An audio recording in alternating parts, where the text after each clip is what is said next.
कहानी की शुरुआत में हम एक लड़की को देखते हैं जो रोड के बीचों बीच अपनी जान देने के लिए सड़क पर लेटी हुई है। कुछ ही देर में इस रोड पर एक गाड़ी आ जाती है। यह लड़की जैसे ही उस गाड़ी को अपनी ओर आता देखती है तो एक दर्दनाक मौत के डर से वो अपना इरादा बदल लेती है और वो सड़क से उठकर किनारे पर चली जाती है। तब वो गाड़ी वाला इंसान भी इस लड़की की मदद के लिए नहीं रुकता, वो इसे नजरअंदाज करके आगे निकल जाता है जैसे उसने कुछ देखा ही नहीं हो। इस लड़की का नाम लीसा है। लीसा की जिंदगी बिल्कुल भी ठीक नहीं चल रही। दरअसल आज लीसा की बेटी का जन्मदिन है, लेकिन अब उसकी बेटी इस दुनिया में नहीं रही। तब हम देखते हैं कि जो गाड़ी कुछ देर पहले लीसा को इग्नोर करके आगे निकल गई थी उसे अपनी गलती का एहसास होता है, इसलिए वो आदमी अपनी गाड़ी रिवर्स करके लीसा के पास आता है। गाड़ी के अंदर बैठा एडम नाम का आदमी लीसा से पूछता है, क्या तुम ठीक हो? जिस पर लीसा जवाब देती है, हाँ मैं ठीक हूँ, मुझे कुछ नहीं हुआ। इस पर उस आदमी ने लीसा को बताया कि इस सुनसान इलाके से शहर काफी दूर है, इसलिए अगर तुम चाहो तो मैं तुम्हें शहर तक लिफ्ट दे सकता हूँ। लीसा मान जाती है और फौरन उसकी गाड़ी में बैठ जाती है। सफर के दौरान एडम लीसा से पूछता है कि तुम अकेली इस सुनसान जगह में क्या कर रही थी? लीसा ने एडम को बताया कि आज मेरी बेटी का जन्मदिन है, जिस वजह से वो आज मुझे बहुत याद आ रही है, पर बदकिस्मती से वो अब इस दुनिया में नहीं रही और अब मैं बिल्कुल अकेली हूँ। कोई भी ऐसा नहीं है इस दुनिया में जिससे मैं अपना कह सकूं। लीसा की ये बात सुनकर एडम कहता है, अच्छा इस वजह से तुम रास्ते के बीचों बीच मरने के लिए लेटी हुई थी? जवाब में लीसा ने कहा, मैं मरना नहीं चाहती, बस एक बार किसी तरह से अपनी बेटी से मिलना चाहती हूँ। तभी लीसा कार का रेडियो ऑन कर लेती है। रेडियो पर एक न्यूज चल रही होती है। रिपोर्टर बताता है कि जंगल में एक सीरियल किलर घूम रहा है और आज सुबह इस किलर ने 2 और लड़कियों को मार दिया है। पुलिस के पास उस किलर की तस्वीर तो नहीं है, लेकिन उन्हें इसके बारे में ये जानकारी मिली है कि कातिल एक गोरे रंग का आदमी है जिसके पास ब्राउन कलर की गाड़ी है और उसके दाहिने हाथ पर एक क्रॉस का निशान है। ये खबर सुनकर लीसा के पैरों तले जमीन खिसक जाती है, क्योंकि रिपोर्टर रेडियो पर जिस कातिल का हुलिया बता रहा था वो कोई और नहीं बल्कि एडम ही था। उसके हाथ में क्रॉस का निशान देखकर लीसा बहुत ज्यादा डर जाती है। इससे पहले कि लीसा खुद को बचाने के लिए कुछ कर पाती, तभी एडम अचानक जोर से कार का ब्रेक लगाता है, जिससे लीसा का सर तेजी से कार की डैशबोर्ड से जा टकराया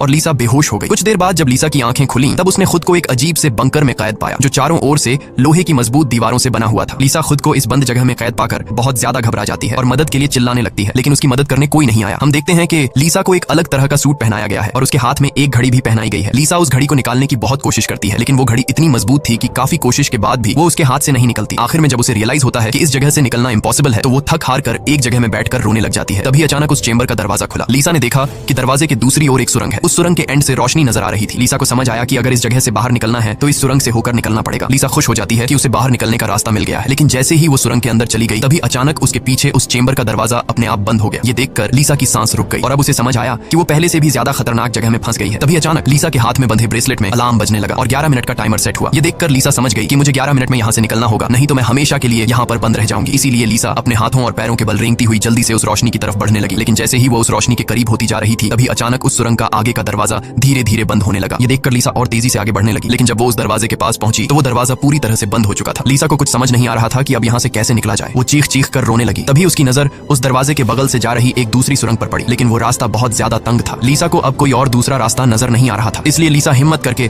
किसी तरह सुरंग के अंदर चली गई और काफी मुश्किलों के बाद वह उस रास्ते को पार कर लेती है और आगे बढ़ते हुए एक ऐसी जगह पर पहुंच जाती है जहां एक प्लेटफॉर्म की तरह 2 रास्ते बने हुए थे। एक रास्ता ऊपर से जा रहा था और दूसरा रास्ता नीचे से। लीसा को कुछ समझ नहीं आया और वो ऊपर के रास्ते को चुनती हुई घुटनों के बल आगे बढ़ने लगी, लेकिन थोड़ा आगे जाते ही नीचे का फ्लोर ऊपर उठने लगा। अगर वक्त रहते लीसा वहां से नहीं निकल पाई तो नीचे का रास्ता उसे ऊपर चिपकाकर मार देगा। लीसा डर के मारे तेजी से आगे बढ़ने लगी। वो उस जगह के बीच बस पिसने ही वाली थी कि तभी इस सुरंग के एंड तक उसका हाथ पहुंच जाता है और जैसे ही वो रास्ता पूरी तरह से बंद होने वाला था लीसा अपनी जान बचाकर वहां से निकलने में कामयाब हो जाती है। खुद को कुचलने से बचाकर वो एक सुकून की सांस लेती है, लेकिन उसे पता नहीं था कि अब उसके लिए मुश्किलें और भी बढ़ने वाली हैं, क्योंकि आगे का रास्ता और भी ज्यादा खतरनाक है। तभी उसके घड़ी में अलार्म बज उठा। ये अलार्म बता रहा था कि आधा समय बीत चुका है और अब उसके पास सिर्फ 5 मिनट बाकी है। इसीलिए वो अब फिर से आगे बढ़ने लगी। जहां उसे थोड़ी दूर जाते ही रास्ते में कोई इंसान लेटा हुआ दिखाई दिया। लीसा जब उसके करीब आई तो उसने देखा कि वो कोई जिंदा इंसान नहीं बल्कि एक जली हुई डेड बॉडी है जिसकी हालत बहुत खराब है। उस लाश के हाथ पर भी वैसी ही घड़ी बंधी हुई थी जैसी लीसा के हाथों पर बंधी थी। लीसा को समझ आ गया कि ये इंसान भी मेरी तरह इस सुरंग से निकलने की कोशिश कर रहा था, लेकिन वो यहाँ से निकलने में कामयाब नहीं हो सका और मारा गया। मतलब यहाँ से निकलना इम्पॉसिबल है। इस डेड बॉडी को देखकर लीसा की यहाँ से निकलने की बची कुची उम्मीद भी टूट गई, लेकिन उसने किसी तरह हिम्मत जुटाई और इस डेड बॉडी को साइड पर करके आगे बढ़ने लगी। जब वो घड़ी की तरफ देखती है तो उसके पास सिर्फ 2 मिनट का टाइम बचा हुआ था, इसीलिए वो और तेजी से आगे बढ़ने लगी। तभी अचानक एक मजबूत लोहे की सलाखों ने आकर उसका रास्ता रोक दिया। साथ ही उस सुरंग की दीवारों में से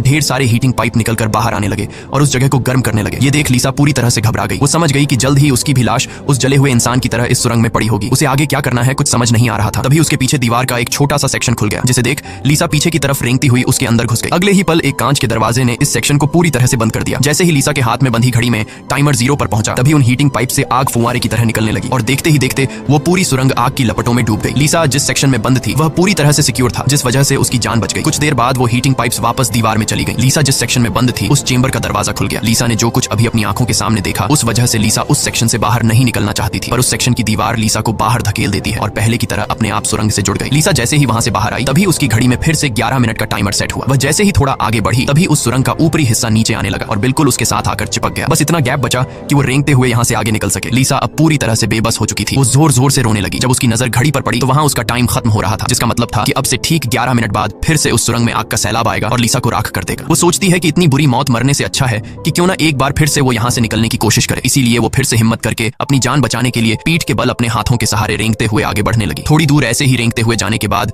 वो सुरंग खत्म हो गई और आगे पानी का एक टैंक आ गया। लीसा बहुत ज्यादा थक गई थी और प्यास ने उसका बुरा हाल कर दिया था। वो इसी तरह लेटे हुए हाथों की मदद से पानी पीकर अपनी प्यास बुझा लेती है। जब उसने अपनी घड़ी की तरफ देखा तो अब सिर्फ 8 मिनट रह गए थे। अब पानी के अलावा उसे कोई और दूसरा रास्ता नहीं दिखा, इसलिए वो एक लंबा सांस लेते हुए पानी में ही उतर गई। पानी में उतरने के बाद टैंक काफी बड़ा था। उसे अब समझ नहीं आ रहा था कि किस तरफ जाना है। वो यहाँ वहाँ पानी में निकलने का रास्ता ढूंढने लगी, मगर उसे कोई भी निकलने का रास्ता नहीं मिला। दूसरी तरफ जहाँ से वो इस टैंक में उतरी थी वह रास्ता भी बंद हो चुका था। अब उसकी सांस भी खत्म होने लगी थी। तभी टैंक में से ऊपर की तरफ एक दरवाजा खुल गया। लीसा जल्दी से उस दरवाजे से होते हुए ऊपर निकल आई। बाहर निकलते ही उसने जोर जोर से सांसें ली और आगे का रास्ता तय करने लगी। लेकिन लीसा बहुत ज्यादा थक चुकी थी। आगे बढ़ना उसके लिए बहुत मुश्किल हो रहा था और कुछ ही देर में भारी थकान की वजह से लीसा की बीच रास्ते में ही आंख लग गई। लेकिन तभी लीसा के कानों में किसी के चीखने की आवाज गूंज उठी। वहां और भी कोई था जो मदद के लिए पुकार रहा था। उसकी आवाज सुनकर लीसा के अंदर बचने की एक उम्मीद जाग उठी, इसीलिए वो जल्दी से उस आवाज का पीछा करने लगी। अचानक एक जगह उसके ठीक नीचे एक दरवाजा खुला जिसके अंदर उबलता हुआ तेजाब था। लीसा उस तेजाब में गिरने से बाल बाल बची। वो तेजाब इतना खतरनाक था कि एक मजबूत लोहे को भी कुछ सेकंड में पिघला देता। लीसा जल्दी से अपने कपड़े का एक टुकड़ा काटती है और उसे टेस्ट करने के लिए तेजाब में डुबोती है। कपड़ा कुछ ही सेकंड में काली राख में बदल जाता है। ये देखकर वो बहुत ही संभल कर आगे बढ़ती है। वो अपने हाथों और पैरों को उस गड्ढे के किनारों पर रखकर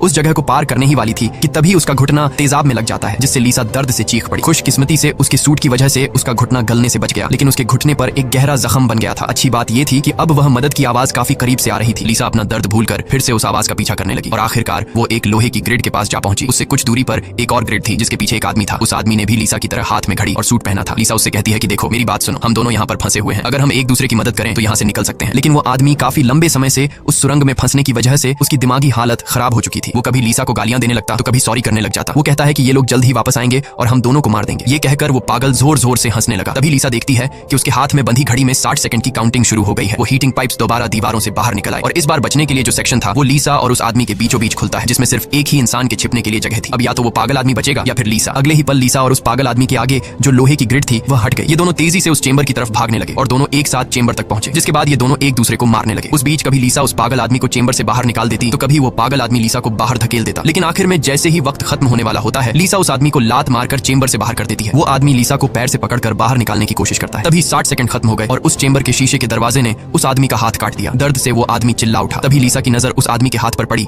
जिस पर क्रॉस का टैटू बना हुआ था। उस टैटू को देखकर लीसा समझ जाती है कि ये आदमी कोई और नहीं बल्कि उसे कार में बेहोश करने वाला सीरियल किलर एडम है। अब लीसा की सारी कंफ्यूजन दूर हो गई। पहले लीसा को लग रहा था कि एडम ने इसे यहाँ कैद करके रखा है, लेकिन उसकी ये सोच गलत थी क्योंकि एडम बेचारा तो अब खुद मौत के मुंह में था। इतने में ही लीसा की घड़ी पर 11 मिनट का वक्त पूरा हो गया और उन हीटिंग पाइप्स से निकलती तेज आग ने कुछ ही सेकंड्स में एडम को राख में बदल दिया। अपनी आंखों से एडम की इतनी भयानक मौत देखकर लीसा डर के मारे कांपने लगी। कुछ देर बाद सेक्शन के अंदर एक छोटे सुरंग में से एक रोबोट आता है। वो एक बहुत ही भयानक सा स्कल था। ये रोबोट लीसा को कोई नुकसान नहीं पहुंचाता बल्कि उसके तेजाब से जले हुए घुटने को ठीक कर देता है। लीसा ने उससे पूछा कि वो कौन है और उसे यहाँ क्यों लेकर आया है। जवाब में उस रोबोट के मुंह से एक टूल निकलता है और वो टूल लीसा के सूट के साथ कनेक्ट हो जाता है। उस टूल की मदद से लीसा को फ्लैशबैक की सारी बातें याद आने लगती हैं, जब वो कार में एडम के साथ थी और उसे एडम की सच्चाई का पता चलने पर एडम की उसके साथ झड़प हो गई थी। उस दौरान एडम ने लीसा पर चाकू से सीने पर वार किया और कार से बाहर फेंक दिया था। उसी पल लीसा को आसमान से उसकी ओर आती एक सफेद रोशनी दिखाई दी थी, जिसके बाद लीसा वापस प्रेजेंट में आती है। लीसा को अब एक बात समझ आ जाती है कि उन एलियंस ने ही दरिंदे एडम से उसकी जान बचाई थी और उसे यहाँ लाए थे। लेकिन वो उसे यहाँ क्यों लाए थे ये बताए बिना ही वो रोबोट वहां से निकल गया। लीसा ये भी समझ जाती है कि ये लोग जो भी हैं वे उसे मारना नहीं चाहते, बस उसे इस गेम को पार करना होगा, तभी वो यहाँ से निकल पाएगी। लीसा अब आगे का रास्ता तय करने उस चेंबर से बाहर आ गई। एडम का कटा हुआ हाथ भी वहां पर पड़ा हुआ था। उसी समय लीसा को उस कटे हाथ पर टाइमर के नीचे कुछ सिंबल्स दिखाई दिए। लीसा उन सिंबल्स का मतलब समझने की कोशिश कर ही रही थी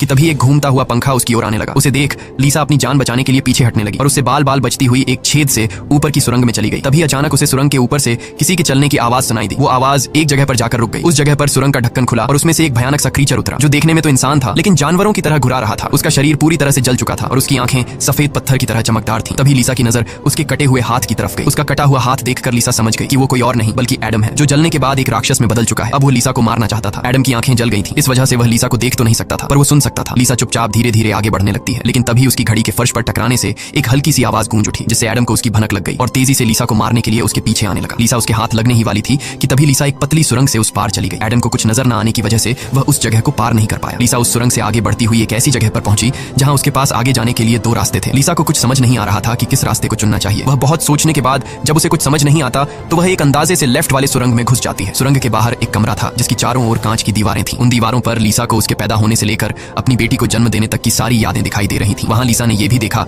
कि किस तरह उसकी लापरवाही की वजह से उसकी बेटी की जान चली गई। लीसा अपनी बेटी को याद करके बहुत रोने लगती है। तभी उसने देखा कि ऊपर छत से एडम फिर से उसके पीछे आ रहा है, लेकिन लीसा उससे अपनी जान छुड़ाकर एक दूसरे सुरंग में पहुंच जाती है, जहां उसने कुछ ऐसा देखा जिससे उसकी खुशी का ठिकाना नहीं रहा। उसने देखा कि उस सुरंग के खत्म होने पर बाहर नीला आसमान चमक रहा है। अपनी आजादी को इतने करीब से देखकर लीसा में दोबारा हिम्मत आ गई, लेकिन उस सुरंग को पार करने के लिए उसे एक कंटीले रास्ते से होकर गुजरना पड़ेगा। अब सिर्फ 60 सेकंड का टाइम बचा हुआ था। अगले ही पल हीटिंग पाइप्स भी दीवार से बाहर निकल आए, जो 60 सेकंड्स खत्म होते ही उस जगह को आग से भरने वाले थे। लीसा बिना टाइम जाया किए इन कांटेदार तारों के नीचे से जाने लगी, जिससे वो कांटेदार तार उसकी बॉडी में घुसकर लीसा की पीठ बुरी तरह से काट देते हैं। लीसा बहुत ज्यादा तकलीफ में होती है और उसके पीठ से बहुत ज्यादा खून निकलने लगता है, लेकिन लीसा खुद की परवाह किए बिना धीरे धीरे आसमान की तरफ बढ़ने लगी। तभी पीछे सुरंग में चेंबर खुला, जिसमें एडम झट से जाकर छिप गया। अब कुछ ही देर में आग का सैलाब आने वाला था। खून से लथपथ लीसा बाहर निकलने की कोशिश में थी, लेकिन बहुत ज्यादा खून बहने की वजह से अब आगे बढ़ना उसे मुश्किल हो रहा था। उसकी आंखें धुंधली हो रही थी। तभी 60 सेकंड्स खत्म हो गए और अगले ही पल वहां आग बरसनी शुरू हुई। उससे पहले कि वो आग का सैलाब लीसा को भी अपनी चपेट में लेता, लीसा के ठीक नीचे एक द्वार खुला और वो नीचे एक चेंबर में जा गिरी और बेहोश हो गई। थोड़ी देर बाद जब लीसा की आंख खुली तो उसने देखा कि वो फिर से उसी जगह पर आ गई है जहां से उसने बढ़ना शुरू किया था। यानी अब तक उसने जितनी भी मेहनत की यहाँ से निकलने की, वो सारी जाया चली गई। ये देखकर लीसा अब पूरी तरह से टूट चुकी थी। तभी वो रोबोट उसकी मरहम पट्टी के लिए दोबारा आ जाता है। लीसा ने उसे मरहम पट्टी करने से रोका, क्योंकि वो दोबारा ये सब दोहराने के लिए तैयार नहीं थी। उसने रोबोट से कहा कि वो अब सिर्फ मरना चाहती है। उस रोबोट ने लीसा की बात मान ली और उसके मुंह से एक इंजेक्शन निकलकर लीसा के शरीर की तरफ बढ़ने लगा। तभी लीसा को एडम के हाथ पर बने हुए निशान याद आ गए। वो समझ गई कि जरूर वो निशान यहाँ से बाहर निकलने का रास्ता बताते हैं, इसलिए वो अपने खून से दीवार पर एडम के हाथ पर बने हुए निशान बनाने लगी, जिसे काफी गौर से देखने के बाद लीसा को पता लगा कि ये तो एरो है जो यहाँ से निकलने की डायरेक्शन बताते हैं। जैसे कि पहला एरो लेफ्ट साइड की तरफ मुड़ा हुआ था, जिसका मतलब रास्ते में आने वाली पहली 2 सुरंगों में से उसे लेफ्ट साइड वाली सुरंग के अंदर जाना चाहिए। दूसरे नंबर का एरो राइट साइड की ओर मुड़ा हुआ था, यानी पहली सुरंग को पार करने के बाद जब फिर से एक साथ 2 सुरंगें आएंगी तब राइट साइड वाली सुरंग के अंदर जाना चाहिए। उसे लगा कि जरूर मेरे हाथ की घड़ी के नीचे भी इसी तरह के सिंबल्स बने होंगे जो यहाँ से बाहर निकलने की डायरेक्शन बताते हैं। ये समझते ही लीसा ने उस रोबोट से उसके जख्मों को ठीक करने को कहा। जख्मों की मरहम पट्टी होते ही वो एक नई उम्मीद के साथ फिर से इन टनल्स में निकल पड़ी। लीसा पहले भी इन सुरंगों से गुजर चुकी थी, इसलिए वह बड़ी आसानी से उन सुरंगों को पार करते हुए आगे बढ़ने लगी और उस तेजाब से भरे गड्ढे के पास जाकर रुक गई। वहां उसने अपनी घड़ी को तेजाब में जलाकर उसे अपनी कलाई से अलग किया। उसकी कलाई पर भी ठीक वैसे ही सिंबल्स थे जैसे एडम के हाथ पर थे, बस उनमें थोड़ी बहुत चेंजिंग थी। लीसा उस जली हुई घड़ी को अपने हाथों में लिए हुए आगे बढ़ने लगी और उस जगह पर पहुंच गई जहां उसने पहली बार इन 2 टनल्स में से लेफ्ट वाले टनल को चुना था, लेकिन सिंबल्स के मुताबिक सही सुरंग राइट वाली है। वो जल्दी से राइट वाली सुरंग में चली गई, जहां आगे जाकर उसे 2 और सुरंगें मिली जिनमें सही सुरंग लेफ्ट वाली थी। इसी तरह लीसा अपने हाथ पर बने निशान की मदद से हर बार सही रास्ता चुनकर आगे बढ़ रही थी, लेकिन तभी एक बार फिर से एडम उसके पीछे पड़ गया। यहाँ लीसा समझदारी से काम लेते हुए एडम को गुमराह करने के लिए एक सुरंग के अंदर अपनी घड़ी फेंक दी और खुद दूसरी सुरंग में छिपकर बैठ गई। एडम घड़ी की आवाज का पीछा करते करते दूसरी सुरंग में घुस गया। एडम के जाते ही जब लीसा ने अपनी कलाई पर बने सिंबल्स चेक किए तो उसे पता चला कि उसने एडम को जिस सुरंग में भेजा था वही सही सुरंग थी। ये देखकर लीसा बहुत ज्यादा परेशान हो गई। अब लीसा के पास कोई दूसरा रास्ता नहीं था, इसलिए वो धीरे से एडम जिस टनल में था वो भी उस टनल में घुस गई। ये टनल काफी अजीब सा था, ऐसा लग रहा था कि ये टनल जैसे किसी बड़े जानवर का पेट हो। लीसा धीरे धीरे आगे बढ़ने लगी। थोड़ा सा आगे जाकर उसने देखा कि उसकी घड़ी सामने पड़ी हुई है, लेकिन एडम भी वहां पर मौजूद है। एडम अब चूंकि देख नहीं सकता था, इसलिए लीसा चुपके से उस घड़ी को उठा लेती है, पर तभी घड़ी में 60 सेकंड्स बचे होने का अलार्म बजने लगा, जिसकी आवाज से एडम को लीसा की भनक लग गई। वह दोबारा लीसा का पीछा करने लगा। उससे बचने के लिए लीसा जिस रास्ते से आई थी उसी रास्ते से वापस भागने लगी। उस वक्त लीसा की घड़ी में 60 सेकंड्स का काउंटिंग शुरू हो चुका था और सुरंग से हीटिंग पाइप्स भी निकल आए थे। साथ ही सुरंग में बचाव चेंबर भी खुल चुका था। लीसा जल्दी से उस चेंबर में जाकर छिप गई। एडम भी वहां तक पहुंच जाता है, लेकिन अब काफी देर हो चुकी थी, क्योंकि उस चेंबर को शीशे के दरवाजे ने बंद कर दिया था। यहाँ लीसा एडम को चिढ़ाने के लिए उसे मिडिल फिंगर दिखाती है, पर बदकिस्मती से इस बार आग बरसाने वाले हीटिंग ट्यूब्स आग बरसाए बिना ही अंदर चले गए, जिसके बाद चेंबर का दरवाजा भी खुल गया और अगले ही पल एडम लीसा पर टूट पड़ा। लीसा भी खुद को बचाने के लिए एडम से लड़ पड़ी और उस शैतान के सर को अपने पैरों से दबाने लगी। पीछे से चेंबर की दीवार भी लीसा को आगे की तरफ धकेलने लगा, जिससे उस शैतान एडम का सर कुचल गया और फाइनली लीसा को एडम से छुटकारा मिल गया। लीसा अब अपने रास्ते पर आगे बढ़ने लगी, जहां आगे चलकर उसे वापस 2 रास्ते मिले। उसकी कलाई पर बने सिंबल्स के मुताबिक उसे राइट वाले सुरंग से जाना था और ये उस भूल भुलैया की आखिरी सुरंग थी। लेकिन तभी लेफ्ट वाली सुरंग से एक लड़की बाहर निकल आई। उसे देख लीसा की आंखें खुली की खुली रह गईं और वो रोने लगी, क्योंकि यह लड़की कोई और नहीं बल्कि उसकी बेटी नीना थी। नीना के मरने के बाद से लीसा ने जीना ही छोड़ दिया था। उसकी बस यही एक ख्वाहिश थी कि वो किसी तरह नीना से मिल पाए और आखिरकार आज उसकी ये ख्वाहिश भी पूरी हो गई। नीना ने अपनी माँ लीसा से कहा कि अब दोबारा मुझे फिर से अकेला मत छोड़ना, जिस पर लीसा ने जवाब दिया, नहीं बेटा, मैं हमेशा तुम्हारे साथ रहूंगी। जिस पर नीना कहती है, तो फिर आओ मेरे साथ लेफ्ट वाले टनल में चलो। लीसा रोते हुए बोली, नीना, मैं तुम्हें फिर से खोना नहीं चाहती, लेकिन सच तो ये है कि तुम पहले ही मर चुकी हो और मेरी मंजिल दूसरी सुरंग में है। इतना कहकर लीसा वहां से जाने लगी। पीछे से नीना उसे पुकारती रही, लेकिन लीसा दिल पर पत्थर रखकर उस सुरंग से बाहर निकली। बाहर आते ही लीसा फूट फूट कर रोने लगती है। उसके बाद लीसा ने बिना समय गंवाए राइट वाली सुरंग में घुस गई, जहां उसे सुरंग के अंत में खुला आसमान दिख रहा था। वो खुश होकर तेजी से आगे बढ़ने लगी, लेकिन तभी उसके रास्ते में 3 लोहे के ब्लेड्स आ गए जो लगातार तेजी से ऊपर नीचे हो रहे थे, जिन्हें पार करने का मतलब था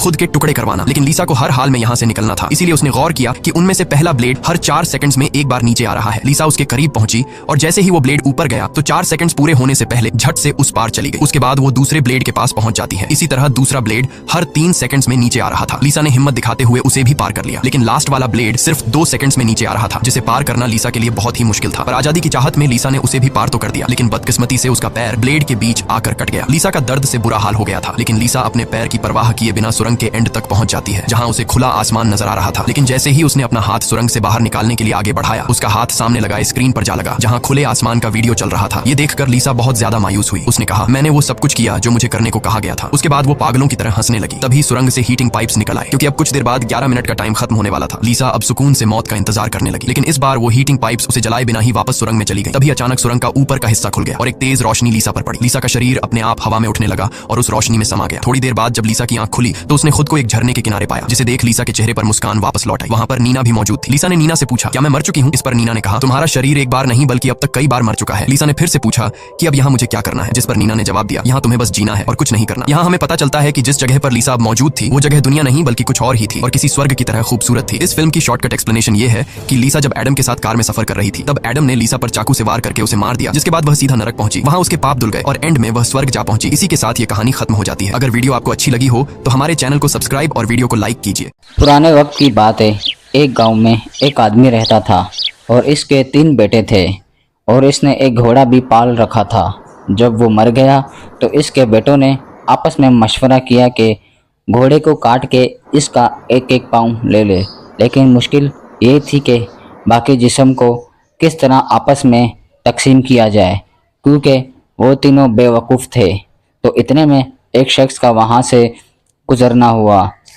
उसने उनसे आकर पूछा कि भाइयों, आप में किस बात का इख्तलाफ है? मुझे बताओ, हो सकता है मैं इस बात का कोई हल निकाल सकूं। उन भाइयों में से एक बोला, इस घोड़े को हम आपस में किस तरह बांटें? तो इस शख्स ने कहा कि इस घोड़े को बेचकर पैसे आपस में तकसीम कर लो। तो तीनों भाई आपस में राज़ी हो गए और इस घोड़े को बेचने के लिए निकल पड़े। सफ़र में रात हो गई और तीनों भाई सफ़र के मारे थके थे और लेटते ही इन्हें नींद आ गई। जब वो गहरी नींद में थे तो रात के पहर एक चोर आ गया। उसने देखा कि तीनों आदमी बड़े बेखबर सो रहे हैं, तो वो घोड़े की जानिब बढ़ा और घोड़े को साथ ले गया। थोड़ी देर बाद एक भाई की आँख खुली। उसने देखा कि घोड़ा गायब है, तो जल्दी से उसने दूसरे भाई को आवाज़ देकर उठाया। भाई उठा। उसने कहा, सो जाओ, हो सकता है साबिर ले गया हो, सुबह उससे ले लेंगे। और सुबह होते ही तीनों भाई उठकर रवाना हो गए। रास्ते में इन्होंने एक ऊँट के पाँव के निशान देखे, तो इन तीनों भाइयों में एक ने कहा, ये तो ऊँट के पाँव के निशान है, और दूसरे ने कहा, ये नर ऊँट के पाँव के निशान है, और तीसरे ने कहा, ये तो एक आँख से अंधा भी है। और फिर वो आगे बढ़ गए और कुछ ही देर का सफ़र किया होगा कि उन्होंने देखा कि एक शख्स परेशान हालत में आ रहा है। उसने उनसे पूछा कि आप लोगों ने यहाँ ऊँट तो नहीं देखा? एक ने कहा, नर ऊँट। दूसरे ने कहा, एक आँख से अंधा भी था। तीसरे ने कहा, वो मुहार तोड़कर भागा होगा। उस शख्स ने कहा, तुम लोग बिल्कुल ठीक कह रहे हो, वो ऊँट आप लोगों ने कहाँ देखा है? उस पर तीनों भाइयों ने एक ज़बान होकर कहा, हमने नहीं देखा, तुम आगे जाकर देखो। उसने कहा, भाइयों, तुम्हारे पास इस कदर मालूमात है और फिर भी तुम लोग इनकार कर रहे हो। भला ये क्या बात हुई? हो ना हो तुम ही मेरे ऊँट के चोर हो। चलो बादशाह के पास चलो, वही इस बात का फैसला करेंगे। वो सब मिलकर बादशाह की दरबार की तरफ चल पड़े। रास्ते में इन्होंने एक इंसान के पैर के निशान देखे। तीनों भाइयों में से एक ने कहा, लगता है ये किसी औरत के पाँव के निशान है। दूसरे ने कहा, लगता है घर से नाराज़ होकर निकली है। तीसरे ने कहा, लगता है रात के वक्त घर से भागी होगी। यूं ही बातें करते करते एक शख्स से मुलाकात हुई। उसने पूछा, रास्ते में आप लोगों को कोई औरत तो नज़र नहीं आई? जिस पर तीनों भाइयों ने अपने लगाए हुए अंदाज़ों का तज़किरा किया, जिस पर वो आदमी हाँ हाँ कहता रहा कि हाँ आप ठीक कह रहे हैं। जिसके बाद तीनों ने एक ज़बान होकर कहा, हमने तो नहीं देखा उसे। जिस पर आदमी ने कहा, कैसे मान लूँ कि तुम लोग नहीं जानते, जबकि जो मालूमात तुम तीनों ने कुछ देर पहले दी वो बिल्कुल दुरुस्त थी। फिर तुम लोग कैसे नहीं जानते? इसका मतलब वो औरत यकीनन तुम लोगों के पास है। जिसके जवाब में इन सब ने कहा, अगर तुम्हें हम पर शक है तो चलो तुम भी हमारे साथ बादशाह के दरबार चलो। चुनाचा वो शख्स भी उनके साथ चल पड़ा। चलते चलते वो एक शहर में पहुंच गए। वहां पर रुककर इन्होंने एक दुकानदार से पूछा कि साबिर का घर कहाँ है। तो इतने में एक शख्स वहां पर आ गया।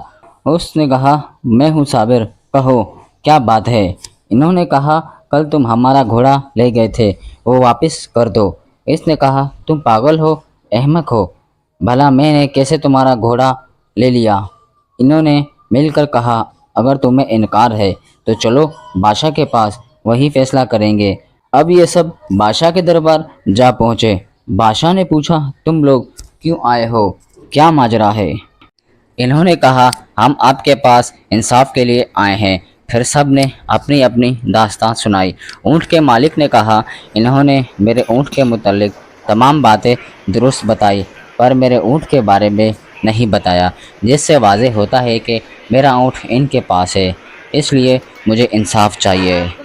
दूसरे ने कहा मेरी बीवी जो रात को घर से निकली, इन्होंने उसके बारे में भी तमाम मालूमात सही फरमाई, पर मेरी बीवी का पता ना बताया और कहते हैं कि हमने देखा तक नहीं, मेरी बीवी को इन्होंने ही अगवा किया है। बादशाह ने पूछा तुम तीनों का क्या कहना है। इन्होंने कहा जी हुजूर, पहले आप हमारी मुकम्मल बात सुने। रात को साबिर खान ने हमारा घोड़ा चुरा लिया, जिस पर साबिर खान ने कहा अली जान मुझे इसके मुतल्लिक कोई मालूमात नहीं, नाहक ये लोग मुझे पकड़ कर लाए हैं। बादशाह ने कहा जिस वक्त साबिर खान घोड़ा ले जा रहा था तुम में से किसी ने इसे देखा। इन्होंने कहा हुजूर हम में से किसी ने नहीं देखा। बादशाह ने कहा जब तुम लोगों ने इसे देखा नहीं तो इसे मुलजिम क्यों ठहरा रहे हो, और ये जो दूसरे तुम्हें मुलजिम ठहरा रहे हैं इस पर कुछ कहना चाहोगे, इस पर कोई सफाई देना पसंद करोगे। जिस पर तीनों बेवकूफ़ों ने कहा बादशाह हुजूर ये लोग हम पर तोहमत लगा रहे हैं, हम मुजरिम नहीं, दरअसल हम इल्म गैब जानते हैं, हमें सब कुछ उस इल्म से मालूम होता है। बादशाह ने कहा मैं तुम्हारा इम्तिहान लेना चाहता हूँ कि आया वाकई तुम लोग इल्म गैब जानते हो या नहीं। इसके लिए मैं एक चीज़ के अंदर एक चीज़ को छुपा कर रखूँगा। अगर तुम लोगों ने ठीक ठीक बताया तो मैं समझूंगा कि वाकई तुम लोग इल्म गैब जानते हो और बेकसूर हो।